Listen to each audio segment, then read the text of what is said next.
இந்த 300 கோடி 400 கோடின்னு நீங்கள் பேசணுங்கிற அவசியமே கிடையாது.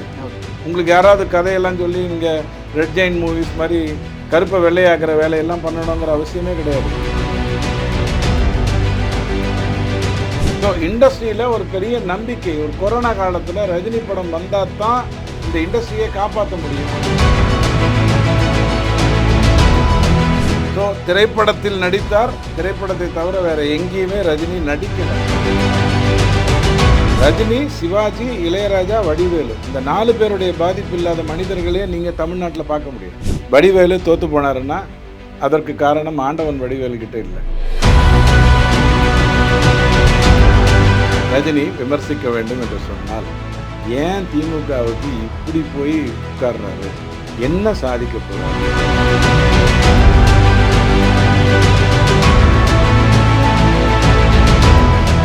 டிஎன் மீடியா நவ் நேயர்கள் அனைவருக்கும் உங்கள் குணாவின் நெஞ்சார்ந்த வணக்கங்கள். இன்னைக்கு நம்ம கூட பேசுறதுக்காக ஒரு முக்கியமான சிறப்பு விருந்தினர் வந்திருக்காரு. இவரை பற்றி சொல்லணும் அப்படின்னா அரசியல் விமர்சகராக அவங்க எல்லாருக்கும் தெரியப்பட்டவர், அறியப்பட்டவர்.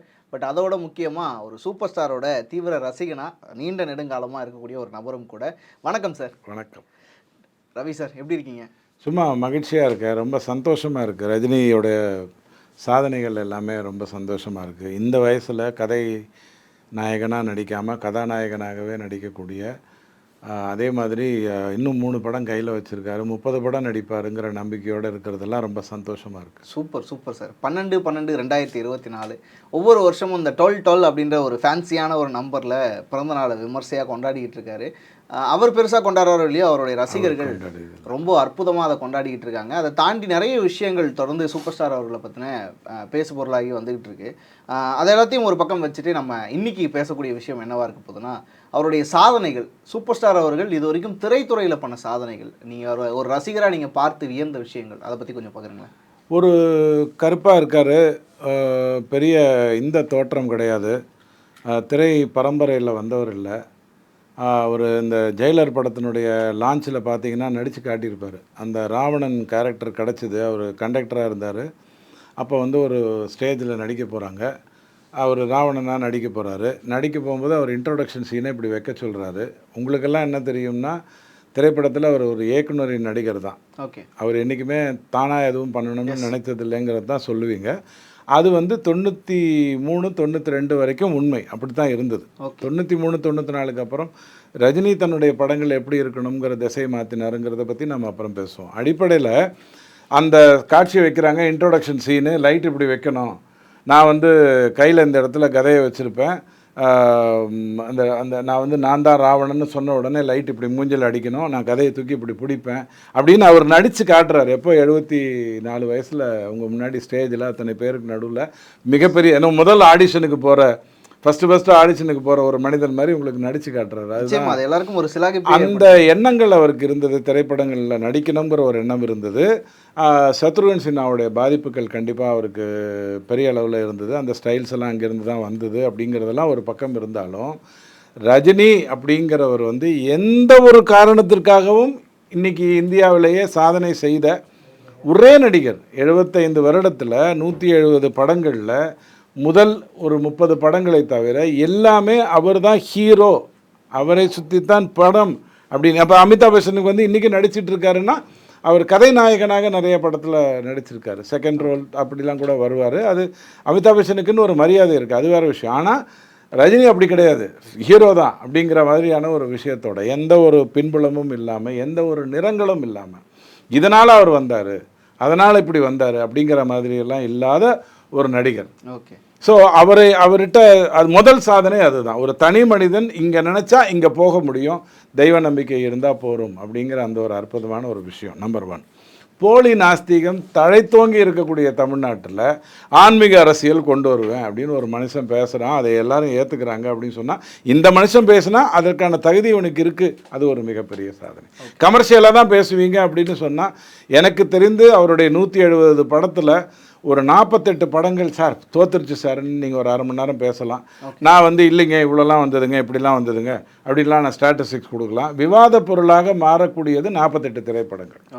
அப்போ மீதி இருக்கக்கூடிய 112 படங்களுமே விவாதமே கிடையாது. அது ஹிட்டுங்க, சூப்பர் ஹிட்டுங்க, பம்பர் ஹிட்டுங்க, அப்படி தான் நீங்கள் சொல்ல முடியும், நான் கேட்க முடியும்.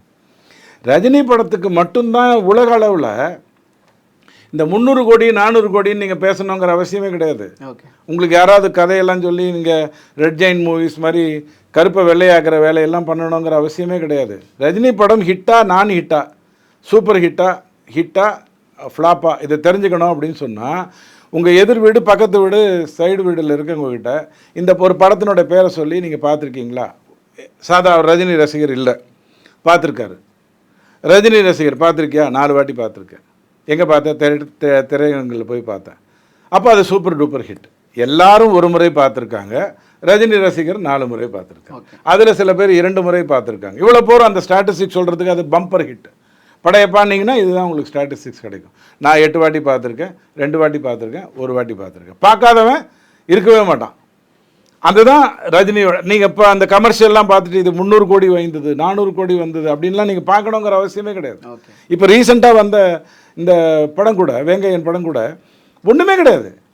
அதுக்கு நீங்கள் 200 வந்தது பெரிய ஃப்ளாப் ஆகிடுச்சு, ஒன்றும் பேசவே முடியாது. நீ படம் பார்த்தியா? படம் பார்த்தேன். எங்கே போய் பார்த்தேன்? தேட்டரில் பார்த்தேன். எத்தனாவது நாளில் பார்த்தேன்? 5வது நாள் பார்த்தேன். படம் ஹிட், அவ்வளோதான்.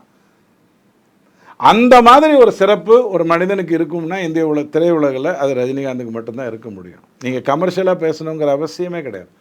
ஆனால் அவர் கொடுத்த பம்பர் ஹிட்ஸ்னால் இந்தியாவிலேயே 3வது 100 கோடி படம்ங்கிறது சிவாஜி. எந்திரன் படம் 64 கோடி ரூபாய் பட்ஜெட்டில் எடுக்கிறாங்க. ஓகே. அந்த படத்தை எடுக்கிறேன்னு சொன்ன அந்த அருண் பாண்டியன் பயந்து போய் படத்தை விட்டு விலகிடுறாரு. நாயகன் படத்தும்போது ஜாம்பவான் இவர் நம்ம அந்த ப்ரொடியூசர் விலகின மாதிரி இவர் விலகிறார், முக்தா சீனிவாசன் விலகிற மாதிரி விலகிறார். அந்த படத்தை இப்போ சன் மூவிஸ் கிட்ட இவர் கேட்குறார். முதல்ல தமிழ் சிலை உலகத்தை கட்டுப்படுத்தி கொண்டிருந்த Sun Picture, Sun Movies, Sun TV கட்டுப்படுத்திட்டு இருந்தபோது ரஜினி மட்டும் கட்டுப்படுத்தவே முடியல. எந்திரன் படத்தை இவர் சன் பிக்சர்ஸால் எடுக்க முடியுமான்னு கேட்குறாரு. தயாநிதி மாறன் என்ன சொல்கிறார்? ஐயா அவங்க சிவாஜி படம் எப்படி ஓடிச்சுன்னு எல்லாருக்கும் தெரியும், எவ்வளோ கலெக்ஷன் எல்லாருக்கும் தெரியும், என்னங்க பிரச்சனை 64 கோடின்னு முதல்ல அவர் உள்ளே வர்றதுக்கான வாய்ப்பே அருண் பாண்டியன் ஓடினதுனால தான் வந்தது. இல்லைன்னா சன் பிக்சர்ஸ் ரஜினியோடைய வாழ்க்கையில் இருந்திருக்காது. அதுதான் ரஜினியோடைய சாதனை. அவர் ஒரு பீக்கில் இருக்கும் பொழுது எல்லாருமே சன் மூவி டிஎம்கே ஆட்சியில் இருந்ததுன்னா சன் டிவிக்கு விற்பாங்க. 2006 to 2011 எல்லாருமே கலைஞர் டிவிக்கு தான் தன்னுடைய படத்தை விற்றாங்க. சிவாஜி கூட கலைஞர் டிவி தான் வாங்கிச்சு. ஆனால் இவர் முடிவு பண்ணுறார் கோச்சடையான் ஜெயா டிவிக்கு போகும். எதுலேயுமே தலையீடு கிடையாது, எதுலேயுமே அரசியல் கிடையாது, எதுலேயுமே நிர்பந்தம் கிடையாது. லிங்கா அங்கே தான் போகும். இவரால் சொல்ல முடியும். ஈக்குவல் டிக்டேட், நான் என்ன பண்ணணுங்கிறத நான் தான் சொல்லுவேன் அப்படிங்கிற அந்த பெருமை ரஜினிகாந்துக்கு மட்டும்தான். ஓகே. இப்போ இதெல்லாமே அவரோட டிசிஷன் தான்றீங்களா? அவர் எடுக்கலன்னா வேற யார் எடுக்க முடியும்? ஓகே. இல்லை ப்ரொடியூசர்ஸ் எடுத்துருக்கலாம் இல்லையா? யார் வேணாலும் எடுக்கலாம், ரஜினிகிட்ட கேட்டு எடுக்கணும். ஓகே. அவருக்கு அடுத்து தான் எல்லாருமே. ரஜினி தான் தன்னுடைய தயாரிப்பாளர். இளையராஜாவுக்கும் ரஜினிகாந்துக்கும் இருக்கக்கூடிய மிகப்பெரிய பெருமை என்னன்னா, 2 பேருமே ஆன்மீகவாதிகள் அப்படின்னாலும், 2 பேருமே ஆரம்பத்தில் எல்லா இளைஞர்களும் எப்படி இருந்தாங்களோ அப்படி தான் இருந்தாங்க அப்படின்னாலும், அந்த டிரான்ஸ்மிஷன் வந்ததுக்கப்புறம், அந்த அந்த ஆன்மீகம் உள்ளே பூந்ததுக்கப்புறம் அவங்க தான் டிசைட் பண்ணாங்க என்னுடைய தயாரிப்பாளன் யார், என்னுடைய இயக்குனர் யாருங்கிறத அவங்க தான் முடிவு எடுத்தாங்க. ஆனால் நீங்கள் ரஜினியை பற்றி கேட்டிங்கன்னா ரஜினி இல்லைங்க அவர் டைரக்டர் சொல்கிறது தான் கேட்பாருன்னுவாங்க. அதுதான் உண்மை 94 வரைக்கும். அதற்கு பிறகு டிசைடட், இதை நான் பண்ண போகிறேன், இதை நான் பண்ண மாட்டேன். ஓகே. அந்த அந்த அந்த கமாண்ட் இன்னி வரைக்கும் அவருக்கு இருக்குங்கிறதுல எந்த மாற்று கருத்தும் இல்லை. பொண்ணுக்கு நடித்து கொடுத்தது வேணால் அசம்பாவிதம்னு சொல்லிட்டு போயிடலாம்.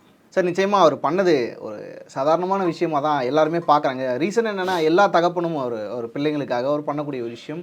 அவங்களோட லைஃப்பில் நடந்த ஒரு சின்ன சின்ன சர்க்கிள்கள், அதை பற்றி நம்ம பேச வேண்டாம், அதை தவிர்த்துடலாம் அப்படின்னு தான் நினைக்கிறேன். ஏன்னா எல்லார் குடும்பத்துலையும் ஏதோ ஒரு சின்ன சர்ச்சை. நான் பொதுவாக தனி மனித வாழ்க்கையை பற்றி விமர்சிக்கிறதே இல்லை. ஒரு நடிகராக அவரை பார்த்து வியந்ததை விட ஒரு ஒரு ஒரு ஒரு தனி மனிதனா எந்த இடத்துல பார்த்தாலும் தன்னை அதாவது இந்த ஒரு முடியெல்லாம் இழந்த ஒரு நிலையில் ஒரு ஒல்லியாக ஒரு தேகம், கிட்னி டிரான்ஸ்பிளான்டேஷன் ஆனதுக்கு அப்புறம் ஒரு ஒரு மனித உடல், முகங்கள் சுருங்கி இருக்கிறதுக்கான வாய்ப்பு இருக்குது. ஆனால் ரஜினிக்கு ஆன்மீகம் இருக்கிறதுனால முகம் எப்போதுமே கலையாக இருக்கும். இப்படி தன்னை காட்டிக்கொள்ளக்கூடியவரை நீங்கள் இந்த உலகத்தில் யாராவது ஒருத்தரை காட்டுங்க. இப்போ ராஜாவை வந்து நீங்கள் ஒரு தலை முடியெல்லாம் இறக்கிய மொட்டை தலையாக இருக்கக்கூடிய ஒரு ஜிப்பா இது போட்டுக்கிறாருன்னா அது அந்த இசையமைப்பாளருக்கு கரெக்டாக சூட் ஆகிற ஒரு விஷயம். அது இயல்பாகவே வந்துருச்சு. நான் எப்போதுமே ரஜினியும் இளையராஜாவையும் கம்பேர் பண்ணிட்டு உயர்த்தி தான் சொல்லுவேன். ஏன்னா அவங்க உயர்ந்தவர்கள், வேறு ஒன்றும் மாற்றுக்கிறது இல்லை. ஸோ வேறு யாரை நீங்கள் சொல்ல முடியும்? வாய்ப்பே கிடையாது. தன்னுடைய விஷயத்தில் எதையாவது மறைக்கணும்னா எதை வேணாலும் மறைச்சிருக்க முடியும். அவர் வாழ்க்கையில் மறைத்த ஒரே ஒரு விஷயம் இந்த கிட்னி டிரான்ஸ்பிளான்ட் அப்படிங்கிற ஒரு விஷயத்துக்காகத்தான் அவர் ஆஸ்திரேலியாவுக்கு போனார், சிங்கப்பூருக்கு போனாருங்கிறத ஏன் சொல்லலை அப்படின்னா, ஒரு நடிகன் தொடர்ந்து படங்களை நடிச்சுக்கிட்டு இருக்காரு. அவரை நம்பி நிறைய பேர் இண்டஸ்ட்ரியில் இருக்காங்க. இண்டஸ்ட்ரியை காப்பாற்றுறதுங்கிற வார்த்தை சாதாரணமான வார்த்தை இல்லை. உங்களுக்கெல்லாம் 35 வருஷமாக உங்களுக்கு என்ன தெரியணும்னா, ஒரு திரையரங்குக்குள்ளே போங்க, 30 பேர் தான் உட்காந்துருப்பாங்க. நீங்கள் முதல் காட்சி பார்க்கும்போது உங்களுக்கு கூட்டம் தெரியலாம், 5வது நாள் கூட்டம் தெரியலாம், சனிக்கிழமை ஞாயிற்றுக்கிழமை உங்கள் வேலையை விட்டுட்டு நீங்கள் சினிமா பார்க்கும்போது ஒரு கூட்டம் தெரியலாம். ஆனால் திரை பார்க்கங்கிறது ஒரு நாளைக்கு 4 ஷோ ஓடக்கூடிய திரையரங்குகள். ரஜினி வந்து ஒரு பீக்குக்கு வந்து 80-90க்கு வரும்போதே நிறைய திரையரங்குகள் மூடப்பட்டு ஹாலாக மாறிடுச்சு, மேரேஜ் ஹாலாக மாறிடுச்சு, அல்லது பில்டிங்காக மாறி போச்சு. ஆனால் அந்த திரைப்படத்தை அவர் வாழ வைத்தார் அப்படின்னா எப்படி வாழ வைத்தாருன்னா, சாதாரணமாக ஒரு திரையரங்கில் ஒரு 20 பேர் 30 பேர் உட்காந்துருப்பாங்க. ஆனால் ரஜினி படம் வருதுன்னு சொன்னால் அந்த ஏரியா மிகப்பெரிய அளவில் ஆக்குப்பை ஆகும். அதற்கு பிறகு அந்த அந்த ஒட்டு இருக்கு இல்லையா, அந்த ஒட்டு இருக்கு இல்லையா, அது திருப்பி அடுத்த வருஷம் அவருடைய படம் வர வரைக்கும் வரும். ஸோ இண்டஸ்ட்ரியில் ஒரு பெரிய நம்பிக்கை, ஒரு கொரோனா காலத்தில் ரஜினி படம் வந்தால் தான் அந்த இண்டஸ்ட்ரியை காப்பாற்ற முடியும் அப்படிங்கிறது வந்து ரஜினியால் தான் செய்ய முடிஞ்சது. தமிழ் திரையுலகத்தை பொறுத்த வரைக்கும். இந்திய திரையுலகங்களுக்குள்ளெல்லாம் நான் அதுக்குள்ளே போக விரும்பல. ஸோ ரஜினி அப்படிங்கிறவன் ஒரு அசாத்தியமான விஷயங்களை செய்தவன். ரொம்ப அடக்கமாக சாலிடாக அழகாக நிம்மதியாக இருந்த ஒரு மனிதனாக இருந்தாலும் அசாத்தியமான விஷயங்களை சாதாரணமாக ஏன்னா அடிச்சடையில் அவர் வந்து தன்னுடைய காட்சியை திட்டமிட்டதை தவிர வேறு எதையுமே அவர் திட்டமிடிக்கல. என்னை பொறுத்த வரைக்கும் ஆண்டவன் தான் திட்டமிட்டான். இந்த மனுஷனை வச்சு தான் இந்த உலகத்துக்கு எதையாவது சொல்லணும்னு நினச்சான். அந்த வகையில் தான் கொண்டு வந்தான். ஓகே, என்னோட கேள்வி நான் முழுமையாக முடிக்கிறதுக்குள்ளேயே நீங்கள் அந்த விஷயத்தை பேசிட்டீங்க. நிச்சயமாக நான் அதான் கேட்க வந்தேன். ஒரு நடிகர் அப்படின்றத தாண்டி தனி மனித வாழ்க்கையில் அவரை பார்க்கும்போது அவரோட நடையாக இருக்கட்டும், உடையாக இருக்கட்டும், பாவனைகளாக இருக்கட்டும், என்றைக்கும் ரசிக்கக்கூடிய ஒரு விதத்தில் இருக்குது. இந்த மாதிரி ஒரு சிந்திக்கும் போது நம்ம இப்படி ஒரு கையை வைக்கிறோம்னா அதில் ஒரு சூப்பர் ஸ்டாரோட ரிஃப்ளெக்ஸ் இருக்குது. அதே மாதிரி ஒரு விஷயத்தை பேசுகிறோம், இல்லை ஒரு விஷயத்தை பார்க்குறோம்னா எல்லாருக்குள்ளேயும் இன்றைக்கி சூப்பர் ஸ்டாரோட ஆக்டிவிட்டீஸ், ஒரு சின்ன ஒரு நுணுக்கமான விஷயங்கள், சின்ன ஒரு நடை, உடை, பாவனை, இதில் எல்லாத்துலேயுமே சூப்பர் ஸ்டார் நிறைஞ்சிருக்காரு. எல்லாரோட லைஃப்லையும் நம்மளை அறியாமலே மேபி அது இருந்திருக்கலாம். ஸோ அந்த மாதிரியான விஷயங்கள் எல்லாம் இம்பேக்டாக எப்போ ஸ்டார்ட் ஆச்சுன்னு நினைக்கிறீங்க? எந்த ஒரு காலகட்டத்துக்கு பிறகு இதெல்லாம் வந்து அவரை பார்த்து வியந்து நம்மளை அறியாமே அவரோட ஆக்டிவிட்டிஸ் நமக்கு வர ஆரம்பிச்சு? இந்த காலகட்டம் எங்கே வந்தது? ஏன்னா ஃபிலிம் இன்ஸ்டியூட்டில் பாலச்சந்தர்கிட்ட ரஜினி எழுப்பிய கேள்வி. ஃபிலிம் இன்ஸ்டியூட்டுக்கு பாலச்சந்தர் வந்திருக்காரு, இவர் அங்கே படிச்சுட்டு இருக்காரு. எல்லாரும் உட்காந்துருக்காங்க, ஒரு உரையாடல் நடக்குது. ரஜினி கேட்ட கேள்வி, ஒரு திரைப்பட நடிகன் கிட்ட என்ன குவாலிஃபிகேஷன் இருக்கணும்? அதுக்கு பாலச்சந்தர் சொல்கிறது, திரையில் நடிக்கணும், வாழ்க்கையில் நடிக்கக்கூடாது. ஓகே. எப்போ நடந்தது? 74. ஓகே, கரெக்டா? ஸோ ஒரு விஷயம் எழுதப்பட்டது, இந்த மனிதனை வைத்துக்கொண்டு இதைத்தான் சாதிக்கணும்னு ஆண்டவன் முடிவு பண்ணுறான். அந்தந்த இடத்துல செதுக்கி அது நடக்குது. ஸோ திரைப்படத்தில் நடித்தார், திரைப்படத்தை தவிர வேறு எங்கேயுமே ரஜினி நடிக்கலை அப்படிங்கிறது வந்து அவர் கேட்ட கேள்விக்கு கிடைத்த பதிலுக்கு வந்த ஒரு விஷயம். ஒரு வாழ்வியலாகவே அதை மாற்றிட்டார். நீங்கள் ஒரு ரஜினியை பார்க்கணும்னா எப்படி பார்க்கணும் அப்படின்னு சொன்னால், சார் ஒரு பெரிய கூட்டம், அந்த கூட்டமே ரஜினிக்காக தான் வருது. ஓகே. இயக்குநர்கள் சங்கம் ஒரு கூட்டம், சன் டிவி அப்பப்போ தன்னுடைய டிஆர்பி ஏற்றிக்கணும்னா யாரையாவது கிளப்பி விட்டு ஒரு நிகழ்ச்சியை நடத்தி விடுவான், ரஜினியை வர வச்சுருவான். நீங்கள் கேட்ட கேள்விக்கு இன்னொரு பதில் சொல்லிடுறேன். ரஜினி, சிவாஜி, இளையராஜா, வடிவேலு, இந்த 4 பேருடைய பாதிப்பு இல்லாத மனிதர்களே நீங்கள் தமிழ்நாட்டில் பார்க்க முடியாது. ஓகே. அதில் கும்மிடி பூண்டியை தாண்டிட்டிங்கன்னா வடிவேலும், இன்னைக்கு சிவாஜியுடைய உயரம்லாம் வேற. இன்னைக்கு சிவாஜி கணேசன் என்கின்ற நடிகரை நீங்கள் கும்மிடி பூண்டி தாண்டினோடனே அவங்க 2 பேரும் ரிலீஸ் பண்ணி விட்டுருணும். இளையராஜாவும் ரஜினியும் தான் வருவாங்க.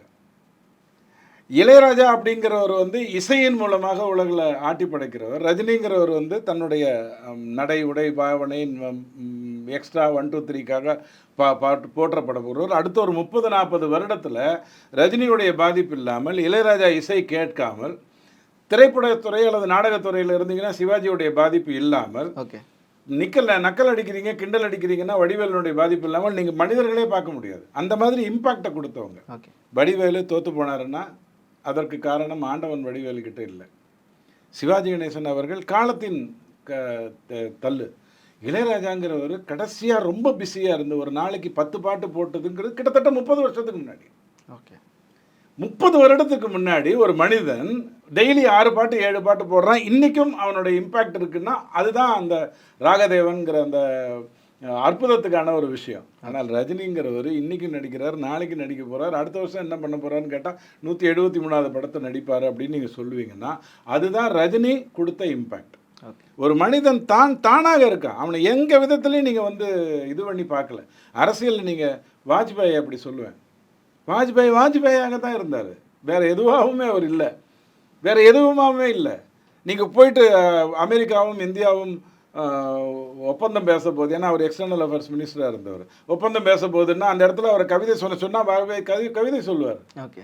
அவ்வளோ அவராக இருந்தார். அந்த மாதிரி தான் ரஜினி தானாக இருந்த ஒரு மனிதன்.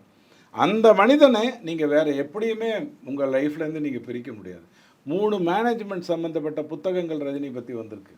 ஓகே. உங்களுக்கு தெரியாத நான் இன்னொரு விஷயம் சொல்கிறேன். ராமராஜ் வந்து தன்னுடைய பிராண்டு, ராமராஜ் தோத்திஸ் இருக்கு இல்லையா, தன்னுடைய பிராண்டை வளர்த்து கொண்ட விதத்தை கொஞ்சம் அழகாக ஸ்டடி பண்ணி பாருங்கள். அடுத்த 40 வருடங்களுக்கு மேனேஜ்மெண்ட் டெக்னிக்ஸ் எல்லாம் அந்த ஒரு மனிதன் அந்த ஒரு பிராண்ட் உங்களுக்கு சொல்லி கொடுத்துட்டு போயிருக்குங்கிறத புரிஞ்சுப்பீங்க. ஓகே. அந்த அளவுக்கு ஒரு பேட்டர்னைஸ்டாக இதுனா இப்படி தான் இருக்கணும் அப்படிங்கிற மாதிரி ஒரு விஷயம் செஞ்சது. ஆனால் ரஜினி அதற்கு ஒரு படி மேலே போனார். அவரை நீங்கள் எப்படி வேணாலும் பார்க்கலாம். ஒரு பனியனில் ஒரு இதில் எப்படி வேணாலும் பார்க்கலாம். அவருடைய நடை வேகமாக இருக்குது அப்படின்னா அவர் இயல்பாகவே வேகமாக இருந்திருக்காரு. அது உங்களுக்கு ரஜினியே சொல்லியிருக்காரு. ஒரு பஸ்ஸில் வந்து நான் டிக்கெட் கொடுக்கணும்னா அடுத்த ஸ்டாப் வர்றதுக்குள்ளே நான் டிக்கெட் முடிச்சுட்டு வெளில வந்துட்டு நின்றுட்டு இருப்பேங்கிற அளவுக்கு தன்னுடைய வாழ்க்கையில் வேகத்தை கொண்டு வந்தவர். அதில் எந்த மாற்று கருத்தும் இல்லை. ஸோ ரஜினியை நீங்கள் விமர்சிப்பதாக இருந்தால், உங்களுக்கு ஏதாவது காழ்ப்புணர்ச்சி இருந்தால் நீங்கள் விமர்சியுங்க. உங்களுக்கு சாப்பிட முடியலையா, சாப்பிட்டா இங்கே திக்கிக்குதா, எதிர்க்க இருக்கிற லட்டை நீங்கள் சாப்பிடாதீங்க. ஓகே. ஆனால் லட்டை விமர்சிக்காதீங்க. உங்ககிட்ட தான் பிரச்சனை. இல்லை சார், லட்டை பற்றி பேசணும், அது பெரிய பிரச்சனையாக இல்லை. அந்த லட்டை பற்றி பேசவே கூடாது. அது அற்புதம். அதை பற்றி பேசணுன்னா ஒரே வரியில் சொல்லிவிடுவேன். உலகத்திலேயே கொக்கோ கோலாவும் திருப்பதி லட்டும் தான் காப்பி பண்ணப்படாத, அதாவது டூப்ளிகேட் கிடைக்காத ஒரு விஷயம். ஓகே. எவன் வேணாலும் டூப்ளிகேட் பண்ணியிருக்க முடியும். ஏன் பண்ணலைன்னா அதுவாக இருந்தால் தான் விற்கும். அந்த மாதிரி அந்த கதை வேறு. அது தெய்வாம்சம், அது வேறு விஷயம். இந்த சொல்ல வர்றது, உங்களுக்கு ஏதாவது காழ்ப்புணர்ச்சி இருந்தால் அதற்காக நீங்கள் ரஜினிகாந்தை விமர்சிங்க. நீங்கள் எதிர்பார்த்த கட்சிக்கு ரஜினி வரல அப்படின்னு சொன்னால் அதன் மூலமாக தமிழகத்தில் ஒரு பெரிய மாற்றத்தை ரஜினியால் ஏற்படுத்தியிருக்க முடியும்னு சொன்னால் அதை அவர் செய்யலைன்னு சொன்னால் விமர்சிங்க, நான் வேணான்னு சொல்லலை.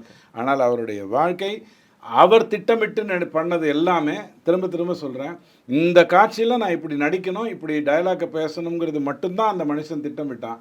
மற்றது எல்லாமே ஆண்டவன் அந்த மனுஷனுக்கு கொடுத்தான். ஸோ கண்டிப்பாக இந்த விஷயம் கேட்கணும்னு தோணுது. நிறைய நபர்கள் ஒரு தனி மனித வாழ்க்கையிலிருந்து நம்ம பொது மனிதர்களுக்கு, ஒரு தனிப்பட்ட ஒரு நபரோட வாழ்க்கையிலேருந்து பொது மனிதர்கள், இப்போ நம்மள மாதிரி ஒரு சமூகத்தில் இருக்கக்கூடிய அத்தனை பேரும் எடுத்துக்கலாம் அப்படிங்கிறது. ஏன்னா இத்தனை ஆண்டு காலம் ஒரு ஒரு நடிகரை நம்ம கொண்டாடி தீர்த்துட்டோம்.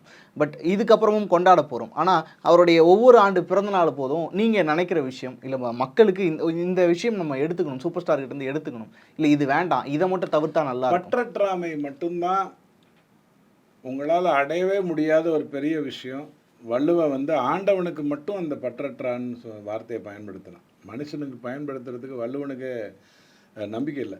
ஓகே. பற்றற்ற எப்படி மனுஷனாக இருப்பான் அப்படின்னு வள்ளுவனே நினச்சதுனால தான் பற்றற்றானை தொழாலைன்னு சொல்லி ஆண்டவனுக்கு தான் சொன்னான். ஓகே.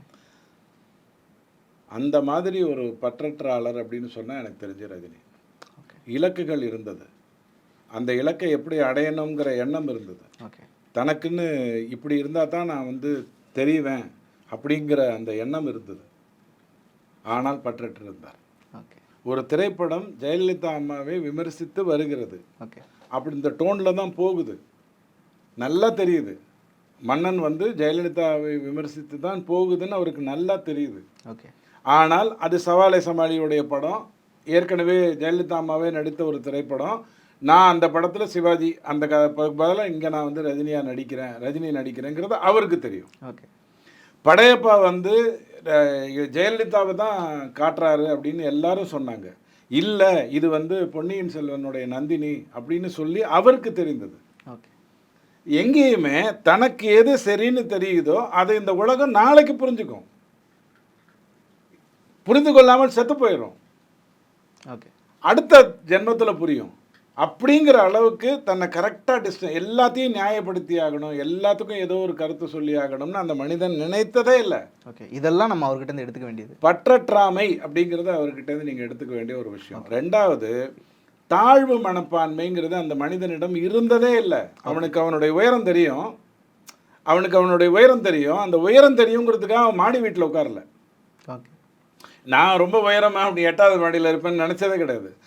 தாழ்வு மனப்பான்மைங்கிறது அந்த மனிதனுக்கு இருந்ததே இல்லை. இருந்திருந்தா அவன் ரஜினி கண்டக்டராகவே இருக்க முடியாது, அவன் ரஜினிகாந்தாக இருக்க முடியாது.